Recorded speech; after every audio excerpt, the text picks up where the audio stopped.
সর্বশেষ যে লোকটা জান্নাতে যাবে তাকে আল্লাহ তাআলা জাহান্নামের আগুনে পোড়াতে পোড়াতে ছাই বানিয়ে ফেলবে।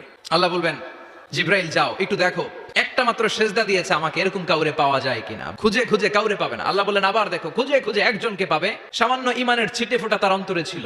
আল্লাহ বলবেন যেহেতু ছিটে ফোঁটা আছে, অনেক মায়ের খাইছে, ওকে বের করে জাহান্নাম থেকে বের করে একটা নির্ধারিত দূরত্বে রেখে দাও, রেখে দেওয়া হবে। কিন্তু জাহান্নামের আগুনের লেলিহান শিখাতে তার গা ঝলসে যাবে। সে আল্লাহর ডেকে বলবে, মাবুদ তোমার কাছে আমি কিছু চাই না, জাহান্নাম থেকে তুমি আমাকে বের করেছো, জীবন নদীর পানি তুমি আমার গায়ের মধ্যে ঢেলে দিয়েছো, আমি আবার সজীবতা ফিরে পেয়েছি, আমি তোমার কাছে জান্নাত চাই না, শুধু নিরাপদ একটা দূরত্বে আমাকে রেখে আসো যাতে জাহান্নামের আগুন আমারে কষ্ট দিতে না পারে।